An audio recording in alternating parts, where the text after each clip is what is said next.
Okay, done. Okay, so why don't we start with the first new one? Is this a new one for you, or did we address this? Um, no.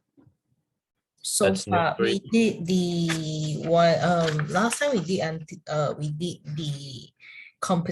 the competency one. right? We did the environment. Yeah, You talked about this, I remember. yeah, correct. So And that, then starting from here, I haven't seen this. okay. All right. So let's start with this one then. What do you think the most important question is for modern society to address? If you could just choose one and give me some reasons why you feel that way. The most important question for modern society to address, I would say the gap between the wealthy and the poor, I would say. So the rich people get richer while the poor people they get poorer. So this is the very important issue to be resolved, but then it's not easy to resolve this kind of issue. Yeah, are there any solutions that you can think of? Mm, I would say education, but yeah, I would say education, but the thing is, most of the time we uh we commercialize education a lot. Yeah, Yeah, and then a lot of people do education just for profit, and then yeah, so sometimes it's a hard I mean it's a very difficult uh even I myself I don't know. For me, I'm fortunate enough because I also came from a poor family, but then through education, and then I actually earn a living from uh education. So yeah, maybe right. it's the right fit for me, luckily. But for those who are not keen to become a teacher, maybe I mean, a lot of people are, even though they are very qualified, they are very well educated, but once they graduated from school, they end up being unemployed. So yeah, that's the problem. So If it's like it's very hard to solve this kind of question, solve this kind of issue. what about as a start, like a quota system for universities where I think this already exists in most countries where they have to take on a certain number of underprivileged people as students. So they can't just choose people that are paying tuition. They have to take, I don't know, 30-40% of their student body have to be people that can't afford tuition. So like that's true with most of the major schools in the US. I don't know about I Malaysia. guess I guess the private sector, I mean the education sector is like associated to the government, and then the government cannot do much because they need to pay taxes or Mm, maybe some kind of like money to the government. So government is like letting them I mean let them set the policy and everything. So it's not easy to like protest over this kind of issue. I mean it's like useless. right. Well, I think that when you have schools the size of Harvard University has do you know this word, endowment? Endowment. Yeah. So it's the amount of money that has been endowed by alumni. Alumni, you know that? Alumni, that's the students who used to study there. Yeah, right. So if it's a school like Harvard, they have a lot of wealthy alumni that have been successful after their time at Harvard, or maybe they were already from successful families. So they endow money, they donate large amounts of money, or some of them, when they die, they leave half of their money to Harvard or a percentage of their money to Harvard. So what happens is I think Harvard's endowment is the size of a lot of small countries. Like you're talking about I don't know, $80 billion. So I'm making up a number, but it's high. It's really high. And they didn't do anything. They didn't do anything on their own, but the government forced them to stop charging tuition to families that earn under, it was 100,000 US combined for the mother and father, which basically more than half of people in the United States then qualify for free tuition at Harvard. That way, in the view of the people who sponsored this bill, it wasn't fair for this school that was wealthier than most countries, like small countries, to be charging money for students to go there, because they're already making, they're like a bank, like they can invest their money and then they can collect interest on that money, and they're going to be fine forever. I see. It wouldn't matter if no one paid tuition. They're just so wealthy. But Mm, yeah, so maybe the problem is it's not like everyone has an equal shot at education. Not everyone is lucky enough to have parents that care about education. Like a lot of people yeah, who that's I've true. met from poor backgrounds, their parents like didn't care if they went to school or not. And so it's up to them to motivate themselves. And sometimes that's hard. So it's not like people of rich, poor, middle class, they don't have the same opportunities when it comes to applying for college, money aside, just Mm, because of the class differences. It's just, rich people are more likely to have a tutor, things like that. So I guess, yeah, it is based around wealth. yeah, the problem is like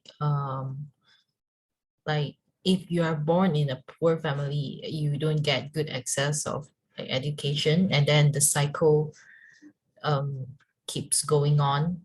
Like Right. if you are incompetent, you can't go on to the next level. You can't break the chain of the poverty. So yeah. Right. Yeah, it's definitely cyclical. You see that a lot in Mhm. sociological studies of areas where poverty is endemic. So areas where, like you said, you have this cycle of poverty.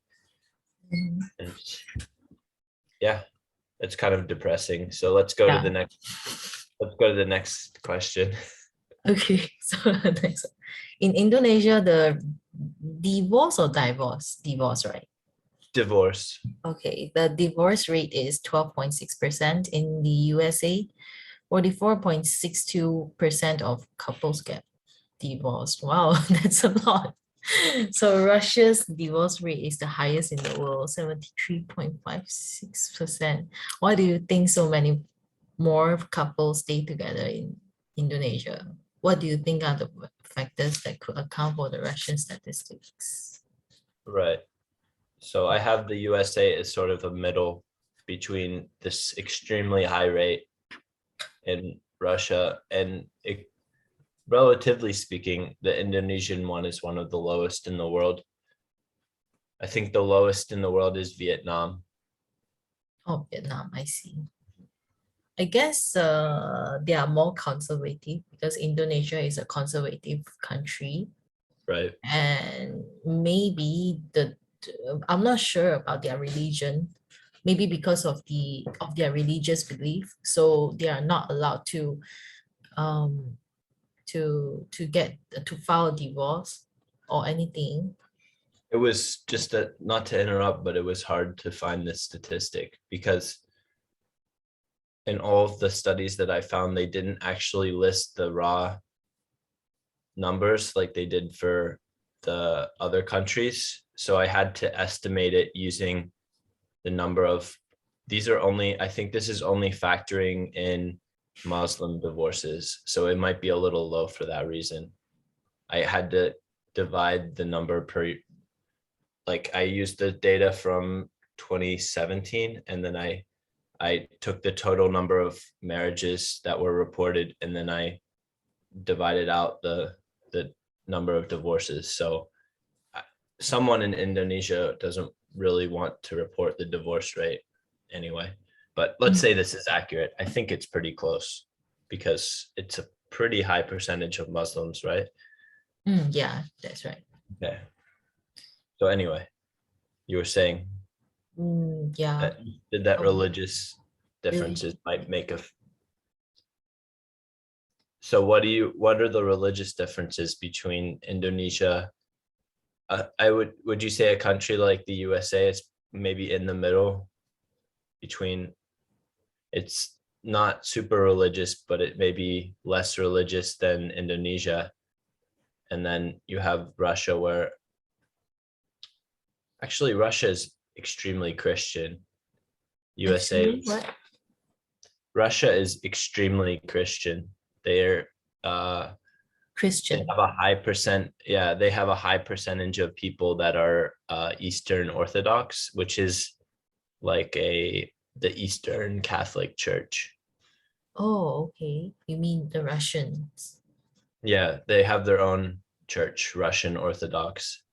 You'll see Mhm. like the women cover their head usually Oh, in the okay. church, Oh, in the and church. then it's very um how should I say, like conservative also.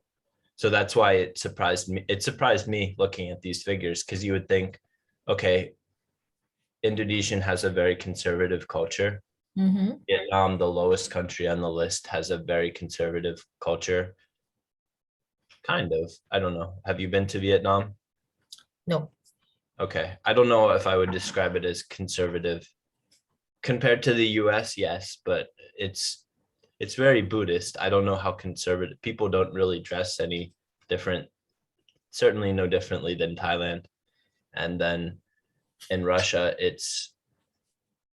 I've never been there, but by all accounts, pretty conservative. I mean, I don't even think they allow gay marriage there. It's not, Ooh. a lot of things are illegal that are legal in Western countries. So I guess, do you think there's maybe some social factors? Um, like, Um, I would maybe it might be the lifestyle, I would say. Because I'm not so familiar with the Russians, with the Russians. So just guess. just take a guess. Okay, Maybe usually lifestyle. go with USA then. You probably know a bit about the USA just through movies and stuff. So why don't you contrast the USA with Indonesia, and why is it so much? It's more than double the divorce rate. Mm-hmm. So for both of these countries, I would say because USA they have more freedom, and then maybe because um they play a lot of Tinder, and then they are not serious. They are not serious. Yeah, they are not serious about love. Maybe I'm not sure. While Indonesia, um, I don't know. I have no idea on that. Well, you're right. I think that, let's go through the process of getting a divorce, right? So to get a divorce, you first have to be unhappy in your marriage. That's pretty much a prerequisite. And then you would have to file for divorce. I assume it's the same everywhere. So you have to take paperwork, both people sign, and Uh, then you give it to whatever your local authority is, and then they either approve it or don't approve it. I mean, in the US, it's, if you fill out the paperwork and both people agree, it's going to be approved. I don't know about Indonesia. Do you know how it works? no, no. Okay. But I would assume the basic process is the same in all three of these countries. You have to have consent of both parties, unless it's extreme. Like if the one, if you find out that your husband is a criminal, or if your husband, beats you or something like that, then I think in that case you wouldn't need the husband's consent, or vice versa. vice versa, right? Mhm. So yeah, and I think that in Indonesia, there's probably social pressure not to get divorced, right? I think that there's probably pressure from parents, family, whatever, if it's a conservative family, to stay together and try to make things work. Whereas in America, it's been, I don't know, the past, since the 1960s, the divorce rate has gone up.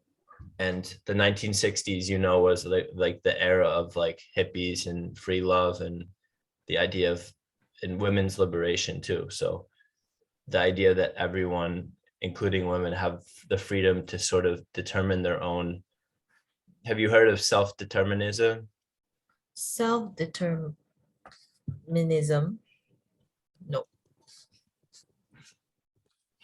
That's spelled correctly. So self-determinism is that the belief that one has the agency to make their own decisions. You don't have to,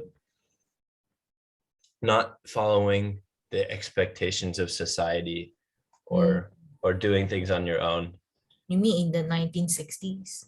Right. That was the it's not like it didn't exist before then, but that was when a lot of um it was when a lot of the hippie movement was really at its peak, and people started to, because right, let's go back.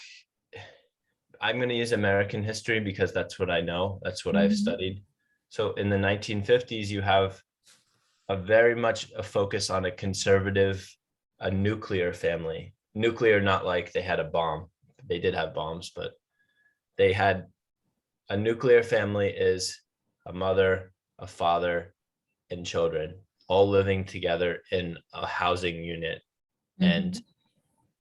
the 1950s, if you look at like old ads for products like toothpaste, even cigarettes, but they all show this like ideal. So you have like the handsome, hardworking father who works every day, well, works weekdays, and then you have the nice looking kids, usually two, and then you have the mother who's always wearing like a house dress and she's always working in the home. So it's actually sort of similar to what you see in Muslim countries. Oh, Uh, so back in those days, I mean, you are more, I mean, the US is actually quite conservative, right? right. But Yeah. now it's It, changed. yeah, it's changed a lot. So back then, the percentage of women in the workforce was low. Although during the war, World War II, the percentage of women in the workforce was huge because they didn't have enough workers. The men were all fighting. So you had women coming to the factories. And you see this in a lot of wartime countries. They need workers, so they take women. Suddenly, like any laws or whatever about women working are just, okay, we need workers, so we'll take whoever we can get. So but by the 1960s, people, especially educated people, were tired of this idea that everything had to be nice and conservative. And I say nice like in an ironic way anyway. So that was the way they saw it anyway. And they started to rebel against that system. And then that's when you saw the ideas of like sexual liberation. So What does it women, mean by liberation? sexual liberation and women's liberation were the ideas that people could choose to, in sexual liberation, they could choose to have relations with as many people as they wanted, and it didn't Mm. have to be within the framework of a traditional marriage, Oh, right? okay. How do you And spell then liberation? liberation. Liberation is okay. Okay. Think Liberation. liberation just like you would liberate a country. Oh, So okay. it was like the idea of destroying conservative culture, like, or being free from conservative constraints. The idea that, and then along that, with that, you had a higher divorce rate probably do. This is, you can, there's so many different factors. But the idea that, okay, if you're unhappy in a marriage, you don't have to make it work. There's no obligation to keep things together just because. I mean, if you go back to the teachings of Christianity, in the conservative Christians, getting divorced is a sin. Like they look down on it. So with this moving towards more liberal values, the people are saying, okay, it's all right to break things off if they're not working. Of course, there's a negative side to that too, because then you have lots of children with single parent households, which are more associated with poverty and things like that. Russia, I think it's worth noting that Russia has the highest rate of alcoholism in the world. Oh, so okay. yeah, and with alcoholism, I'm not saying that Russians are alcoholics and that's why they get divorced, but it has to be a contributing factor, right? Yeah. So I don't want to spend too much time on this question, but I don't know, what are your thoughts on that? To me, if you have a high rate of alcoholism, then you're going to have issues with marriages, with violence, domestic violence, all those things. Yeah, that's right. I think for Indonesia, they have low divorce rates because maybe they have to go through the preacher. It's quite similar to Malaysia, because for the Malays, before they get a divorce, so the preacher will actually like persuade them. They will actually like, is it? I wouldn't say that as brainwashing, but they were some sort of like telling the woman to like to tolerate with the husband, or Right. yeah, this kind of thing. So and also we I would say it's a taboo. Is it called as taboo, like Yeah, correct. to get a divorce? And then normally in our Asian countries, we always think of our children. We don't want them to like feel that, oh, you lose a parent and then you are not it's not it's a broken family. We always we have this kind of like mindset, if your parents are divorced, then you are born in a broken family or what. We feel that it's a shame to tell everyone that, yeah, you only have a single mother or a single father.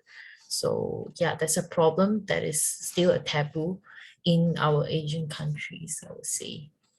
That would explain why the rate is so low in Vietnam. And I don't remember all of the ASEAN countries, but Singapore's is pretty high. But Yeah, like, Singapore is really high. but that would make sense, right? Because Singapore is more of a Western environment. Yes. I've been there before. It's very Western. So Mhm. despite the fact that it's mostly, Asian people living there, the ideals are, I don't know, it's hyper capitalist, it's super Western. So yeah, I think that, yeah, I hadn't thought of the whole, maybe because I'm Western, I didn't think of the idea of that protecting the children would be protecting the idea of family would be more important. But I think that makes sense, that fits. Yeah. It's kind of, I guess, sad that maybe in these Western countries, Russia isn't Western, but it's sort of, Russia's its own thing. But Because the children, they feel like it's like you have a lot of stepfathers, they are like quite confused, and right, we don't trust love anymore, the true love exists anymore. So yeah, yeah. I mean, I can say growing up that, in let's this see, kind two of my close friends were from families where it was just, divorced families, and it was a bit odd. And also they had issues with like behavior, of, because they would get like, I don't know if do you have friends who've have divorced parents. Yeah, I have.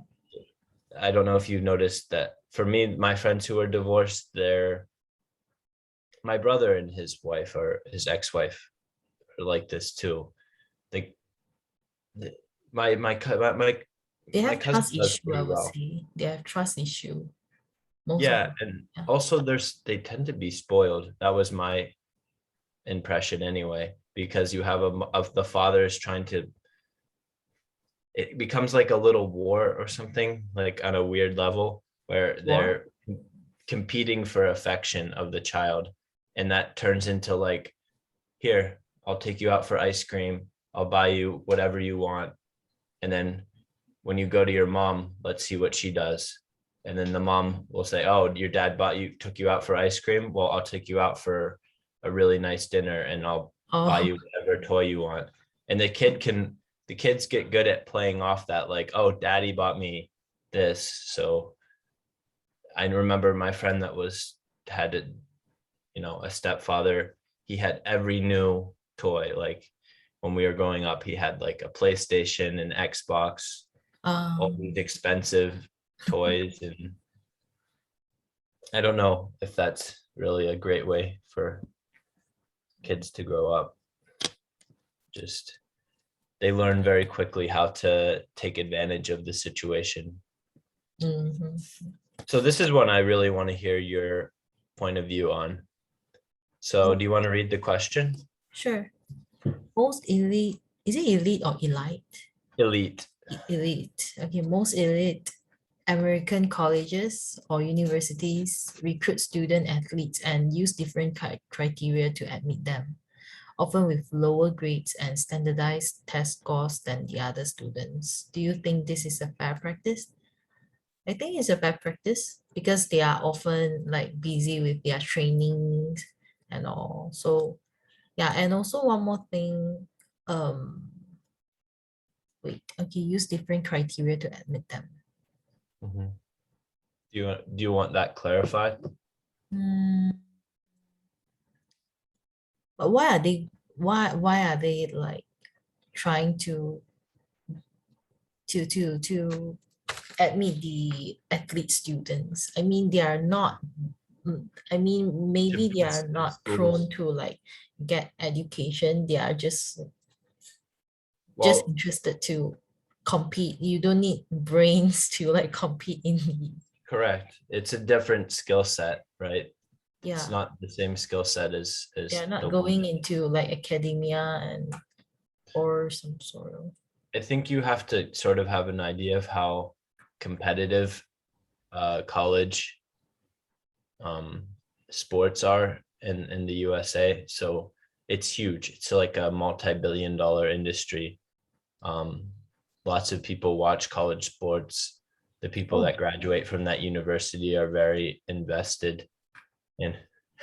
Excuse, excuse me, dust. So the people are very invested in their school and how it turns out. And this is like broadcast on major TV networks. So it's almost on the same popularity level as professional sports. And then a lot of these students go on to play professional sports. So different criteria. They have they don't need the same test scores, lower grades, and they get also, once they get to school, they're assigned tutors. And most of these students, the elite ones anyway, they're not in paying the, tuition. They don't have to pay any tuition. They go to school for free. oh, you mean for the athlete students? Yeah, they don't pay. Oh, Because okay. remember, a lot of these, it depends on the sport, but like for basketball, the students have to, the universities have to compete with the professional basketball leagues, where a student who's 18, finished with high school, they're eligible.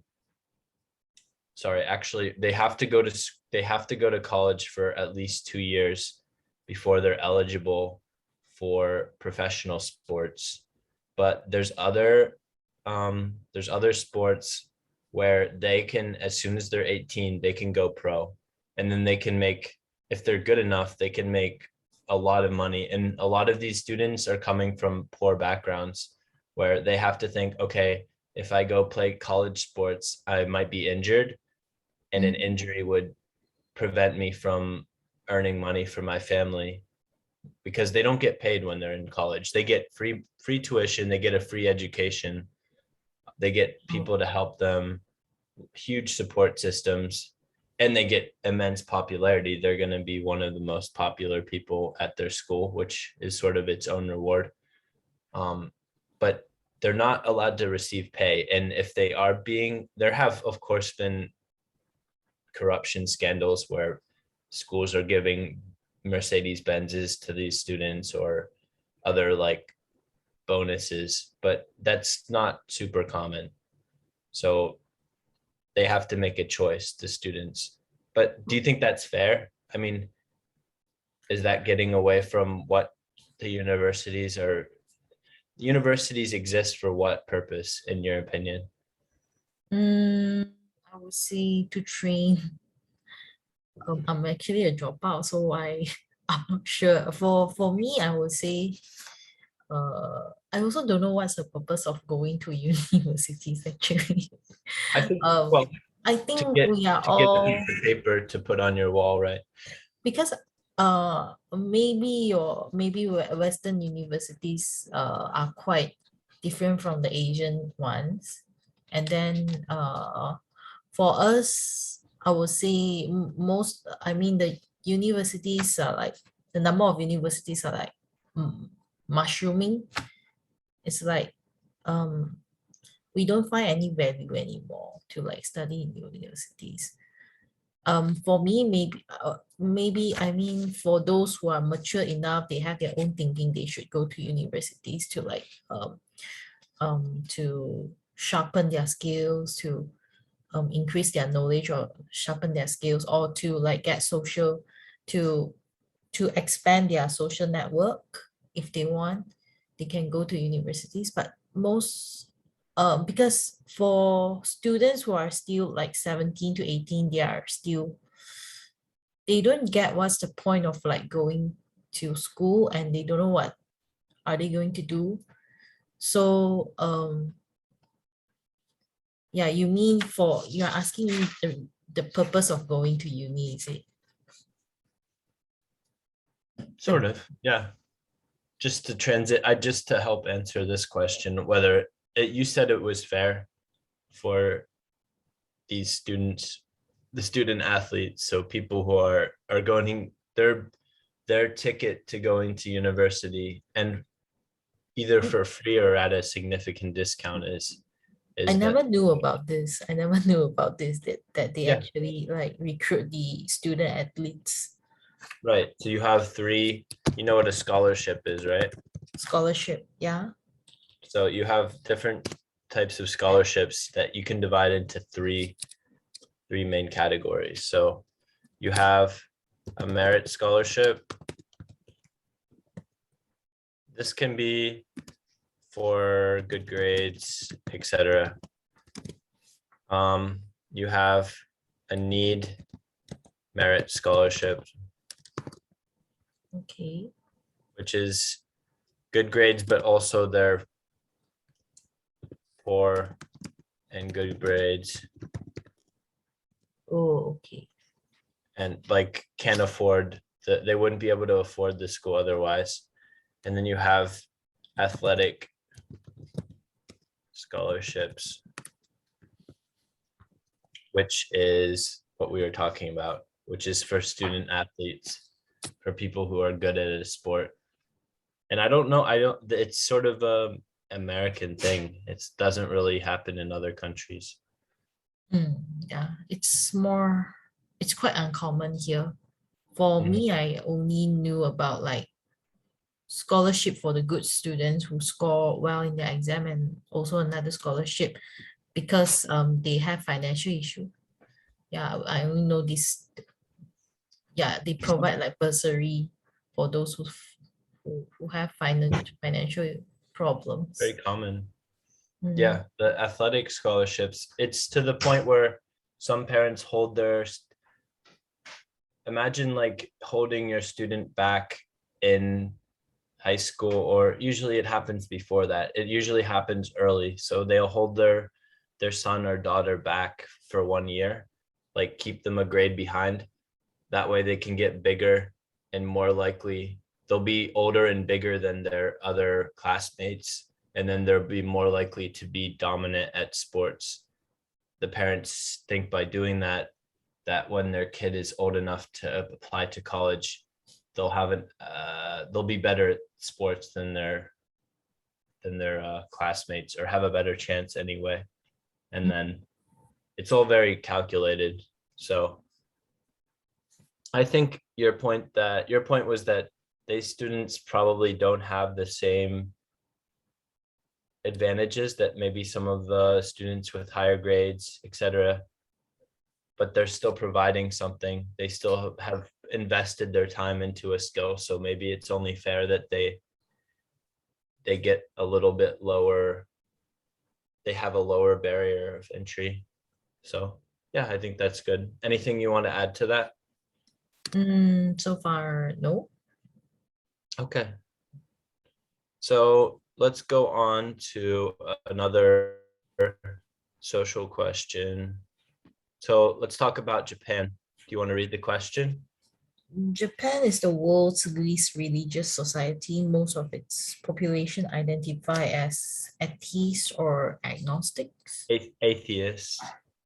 Theism is belief in religion or belief in God. So atheist means not religious. Okay, anyway. Not atheist, atheist. Yeah. Atheist or agnostic. What factors do you think could contribute to the secularization of Japan? What does it mean by secularization? It means moving away from religious society, a secular society. So here, a secular society is one that doesn't rely on religion. You mean it would like be the opposite. China? Same goes to China. Yeah, correct. Yeah, China is probably the ultimate secular society, but Chinese people are still more religious than Japanese people, even though their government is more secular.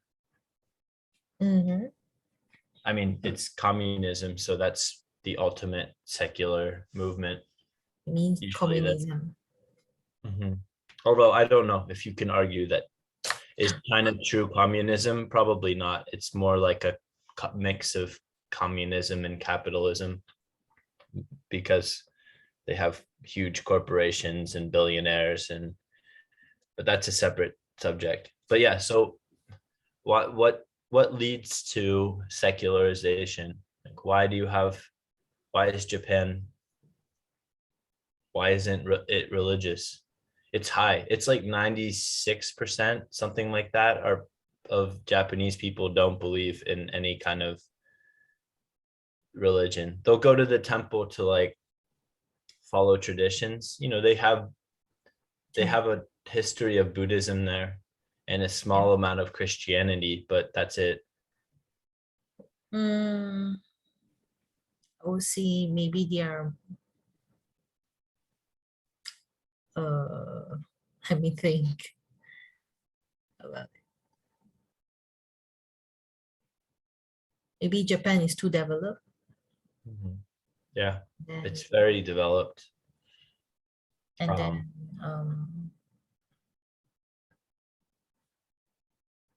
so in your view, when a country develops, when it develops, do you feel like that leads to a move away from religion? Are the two mutually exclusive? Do you know what I mean by mutually exclusive? Mutually exclusive? No. Mutually exclusive means that you can't have one and the other existing in the same sphere. Okay. Mutually exclusive means that both things are only able to exist outside of each other or independent of each other. So, for example, Maybe they as spend too one, much time on work and they are too tired. They are mentally and physically tired. They don't have time to like um, think of God, maybe. Mhm. They are too busy with their lifestyle and everything is very hectic. And yeah, for me. But in some countries where you have, maybe it's the type of work, right? Because in countries where you have a lot of like factory workers, farmers, people that are less technologically sophisticated, working in more traditional fields, they actually tend to be super religious. Like I think Cambodia has the highest rate of religion in the world. It's like 97% Buddhist. So I don't know. I don't know if you can directly say that people, well, you could probably say that the working culture in Japan is much stricter than the one in Cambodia. I've seen both places, and they're certainly, the Japanese style is much, much different. But I don't know if you could directly connect. I don't know. You could maybe say that worker burnout leads to Burnout. secularization. Maybe or maybe more of a move towards just relying on science for answers rather than looking to religion, something like that. Okay. I don't know. There's no right or wrong answer here. I just want you to discuss and to give supporting evidence. I mean, would you say, I Sounds mean, what are good. the most modern countries in the world in your perspective? What did you Modern, say? what are the most modern countries in the world in your view, in terms Mm, of technology? Japan used to, and then now I would say maybe China. China is like growing very fast, Right. and then mm, yeah, I think these two countries they are developing very fast. See, And I would say Germany and Japan are probably my picks for the most oh, Germany. technologically advanced countries. I don't know. I haven't been to mainland China, but I know a bit about it. I've been to I've been to the special administrative regions. Oh, So Hong Kong. Hong Kong and Macau, and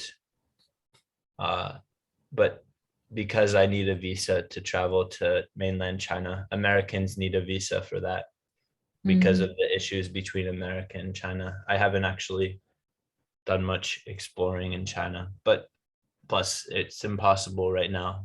It will be for a while. Um, so yeah, I think that China is 100%, China is the fastest growing. I mean, that can be shown mhm. statistically.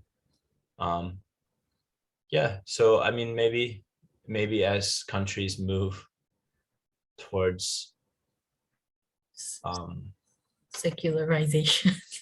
right, but maybe they move as they move towards automation, uh, as they move forward in technology, maybe it's inevitable that they move away from religion. You Mm, know, it's hard to say. Um, okay, so this is a good one, I think. Can you read this and answer it? Do you believe that a country's standard of living measured by GDP per capita is affected by its literacy rate, or is it the other way around? Is it possible to know? So, Literacy rate means like uh, reading and writing. reading and writing. Oh, okay. Mm, Which comes first, wealth or literacy? which one comes first? Mhm. Um, I think it affects. I mean, it affects because if the citizens are illiterate, then they are easily shaken up by the politics or anything. And then I would say most of the Sorry, officials, can you say that one again? I want to understand it. okay, I think literacy can affect a country's standard of living and also the development of a country because we need to be literate, we need to be well educated, so we are wise enough to like decide what is right and what is wrong and not easily shaken up by the politics or something like that. And then yeah, because um I would say like maybe Philippines is, I mean, Philippines the Filipinos is it the Filipinos, they have high literacy rate, but then the government are quite corrupted from what I Yeah, know. Yeah. And yeah, it's then awful. and then from like maybe like Cambodians, they have very low literacy rate, and it's still, I mean, the country is still quite poor. I think it depends on the country because if the government is corrupted, even though you are literate, it wouldn't change the fact. It won't like um it won't develop the country because as far as I know, I think Filipinos, they are quite talented. They are very good at English, and most of the time they are yeah, they are talented in many ways, but the country is still poor, I would say, because of corruption or That's true. All of the Filipino teachers I know are quite, they are quite they good. They they are quite right. But also I wonder if we're not the Philippine. So I have some Philippine American born Philippine friends in America. It's quite common because of the history of the Philippines. As you know, it was basically a colony of the Americas at one point. But not of the Americas, of north of the USA. But I wonder if there's a bit of a bias in that you and I are only exposed to literate people leaving the Philippines to get jobs in Malaysia or Thailand. But I don't um know. I don't understand your question. Can you come again? So I maybe that our exposure to uh literate Filipinos is affected that you're in education, as am I, and most of most of the people, most of the educators that I'm meeting are Filipino expats. So they're people who moved from the Philippines to Thailand to teach. And so of course they're very literate and I've never actually been to Manila or the Philippines. And I know that there's areas of the Philippines that are actually extremely poor, and not just extremely poor, but the literacy rate Very is low. not high in those areas. So I think it's like many countries, it's regional. Like there's regions of the Philippines that are super impoverished and super literate. I mean, I'll give you my answer. I think that the wealth Impoverished, what comes did you say first. just now? Like impoverished? Because Impoverished, full, impoverished yeah. So impoverished means in poverty. in poverty. Yeah, impoverished. Sorry, impoverished. There should be a P here. Okay. So an impoverished region or country is one that has a high rate of poverty. Because they are illiterate or they are literate. No, impoverished just means poor, Oh, but okay. in it means poor in a broader sense. Like everyone in that region is struggling with poverty, Oh, or almost okay. everyone, a high rate. Um, Understand. but I think I don't know. It's hard to separate the two, but maybe you could look at a country like Dubai or one of the rich oil sultanates, where you have countries that they, you could argue that a country like Germany, right, their literacy rate is extremely high, but they also have an extremely high rate of technology, of industrialization, Mm-hmm. um, engineering, all these things. They're very advanced, and countries like, they rely on their people's resource, but not so much their natural resources, but the resources of the people. They're Mm-hmm. engineers. They're very highly educated people, very specialized. Yeah.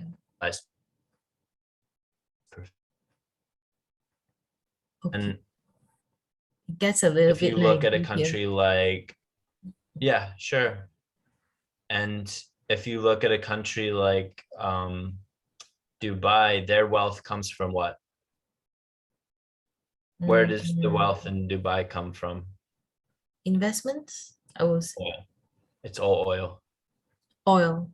Yeah, that is the beginning and end of their wealth. They're directly tied to the oil that they have. Um, So all of those, I think it depends. Sometimes, like Thailand, because from what I know, Thailand, maybe excluding the Bangkok, I think maybe other regions of Thailand, they have very low literacy rate, but it's right, still thriving. But I would say Bangkok, a lot of them, I mean, a lot of people are literate, and then that is why Bangkok is one of the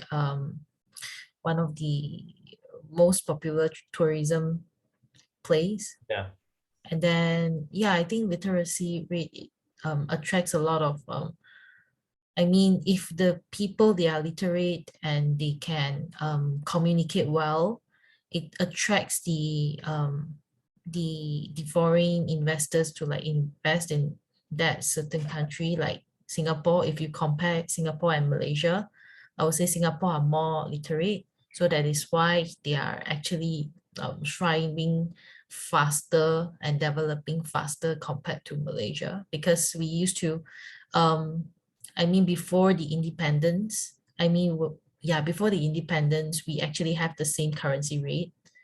But then after like 50 to 60 years of independence, now Singapore is like, um, yeah, they are more modernized and also more developed than country than Malaysia, because they have very high education level compared to Malaysia. And they have a lot of a lot of foreign investments that, right. yeah. Well, I think that you see a like a snowball effect when it comes to capital, right? Once you have a certain amount of capital, it can be invested and reinvested, and it sort of like you said, I thought it was interesting that you didn't bring up Dubai or oil when we talked about Dubai, because now it has a reputation as sort of a, I don't know, it's just rich because it's rich. Like, in other words, it has so much capital that they can invest it in tourism and giant hotels and these, I mean, imagine the cost of building a huge, the biggest skyscraper in the world in a desert, and then air conditioning the whole thing.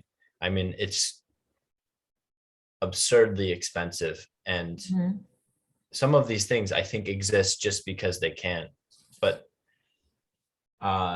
once you have the money that comes from, say, a natural resource, then you can sort of reinvest it, and you can invest it in things like education. I would say, I don't know the rate of education and of literacy in Dubai, but I would expect for people born in Dubai, for Arabs, it's probably very high.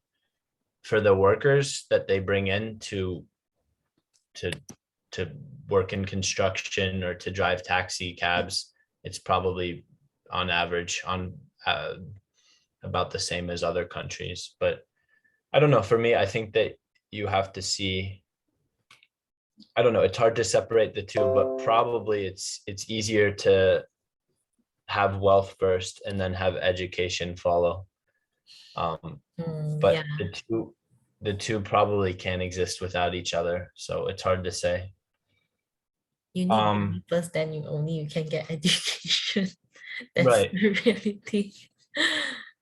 And but education isn't the same as literacy too, right? It's not the same. Yeah, it isn't. Because literacy is the ability to read and write. That doesn't have Oh, to come okay. from education. People Oh, can people can do that, learn that on their own. Um, so for example, if your parents can read and write, it's very, very common, almost, I don't know what the exact rate is, but it's very common that the child will learn to read and write as well, whether or not they're what a independent of their level of education. Um, so yeah, I think it's hard to separate the two. But for me, wealth first, then literacy.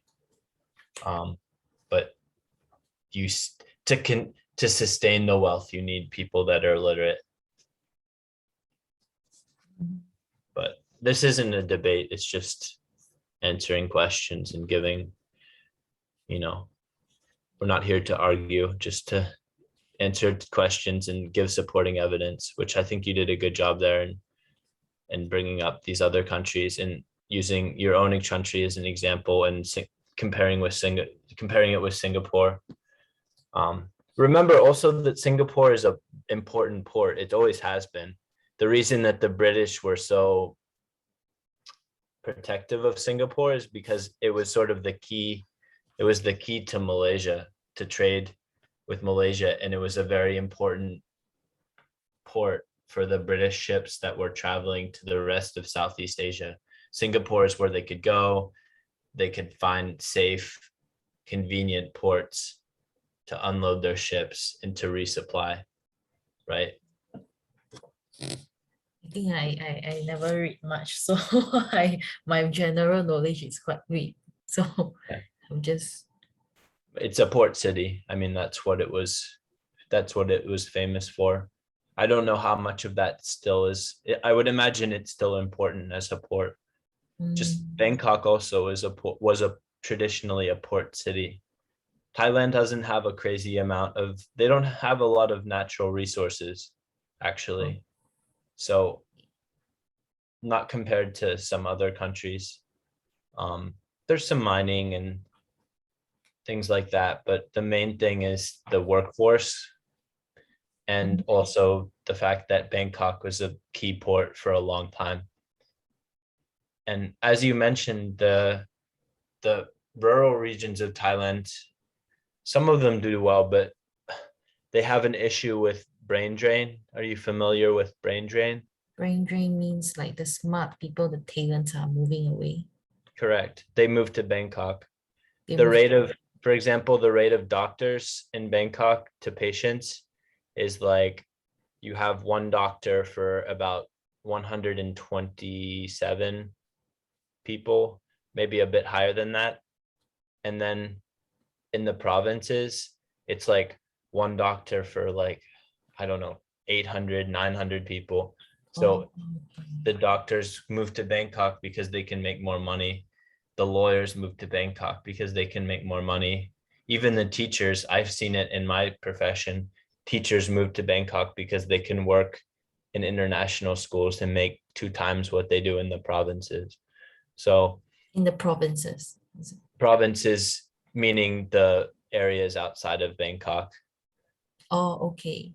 Yeah. they actually have their own separate, like, sort of mini government for Bangkok versus the rest of the provinces.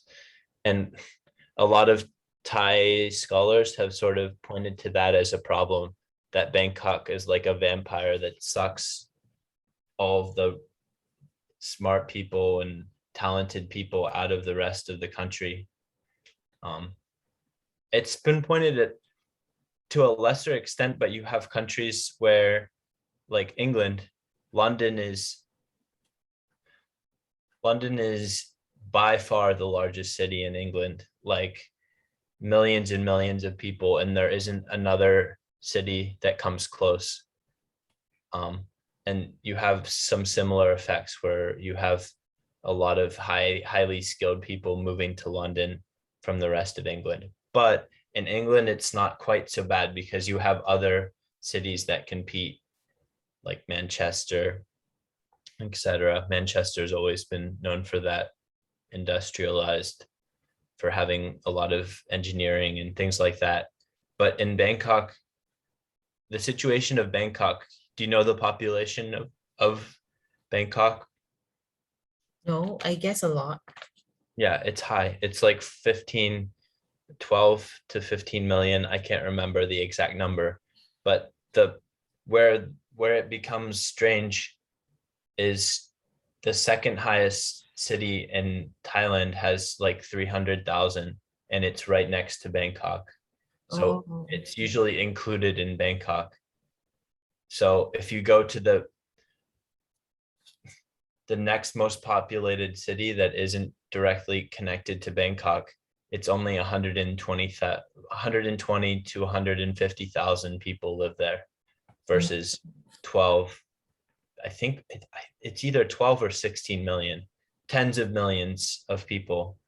So that's a pretty dramatic. I don't know if you see that with Kuala Lumpur versus the rest of yeah. Malaysia, but some people see that as an issue. So Mhm. yeah, I think we have time Yeah. to quickly do one more question. Okay. So do you want to like continue on this coming Wednesday or?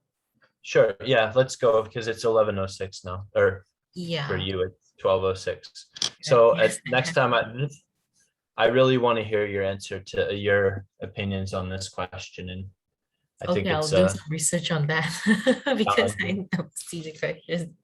So yeah, and okay. I will Well, see it doesn't matter. You don't have to research it if you don't want to. But it because has I would see some I pretty mean advanced stuff. my And then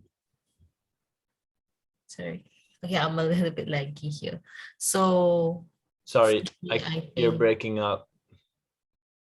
yeah, because the connection is not that stable here. I'm sorry, So I can't. The last minute your voice was coming in and out. What did you say? oh, okay. So I see my problem is like I can't I mean I'm still quite weak at conveying my idea. And also sometimes yeah, I think sometimes you speak a little bit too fast. So sometimes maybe you can write down Okay. the words that you think I might not know. Like I can Okay. learn some vocabularies, Yeah, I vocabulary. should lay off the coffee. Huh?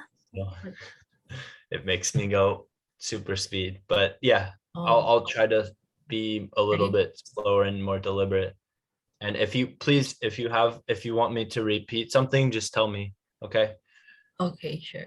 And then sometimes I can't differentiate when you say can or can't because sometimes you say can and can't. So I don't know which one are you. I don't really I understand can say sometimes. cannot if you want, but Yeah. You can say cannot next okay. time.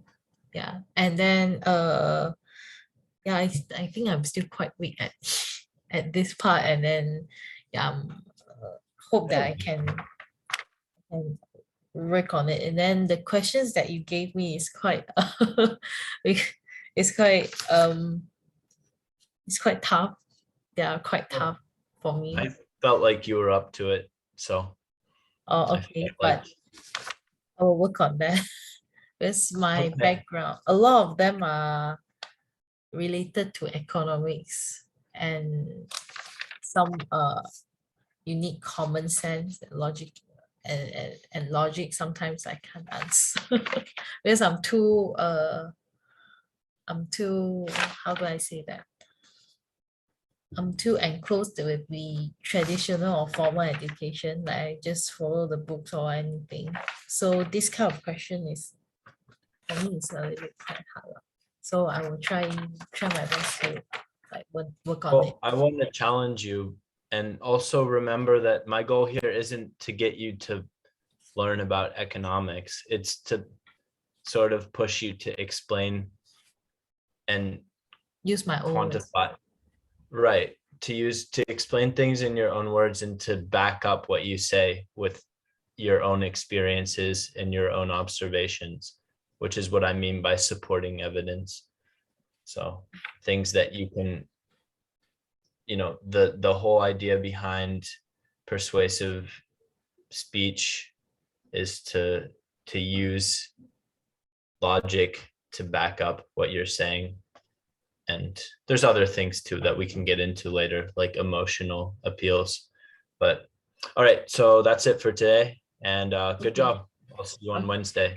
Thank you very much. I'll see you soon and Yeah. goodbye. Okay.